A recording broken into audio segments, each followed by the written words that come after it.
داداش چیکار میکنی؟ داداش بلند کن. دیگه عرقم حال نمیده. من متامون عوض کن. موتور میخوای عوض کنی؟ چیکار میخوام کنم؟ بهت میگم. سلام. حالا چی میخوای جایگزینش کنی آقا مسعود؟ حاجی یه مواد جدید اومد که میکا یه بار زدم میبره تا ابراه عشق و حال پایه هم. نه توی هم نباید بزنی. تو اصلا میدونی اثراتی چیه؟ اصلا میدونی توی چی میکنن؟ به والله اگر بفهم رفتی سمتش اصلا دیگه نگاهت هم نمیکنم اصلا. میخوای بیا میخوای نیا. والا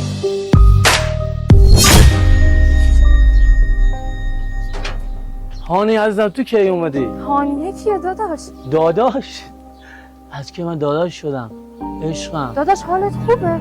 چیزی مصرف کردی؟ بیا تو الان بهت میگم. داداش چیکار میکنی؟ داداش بلند کن. داداش ول کن میگم. هانی میکنه. اصلا من ریختم.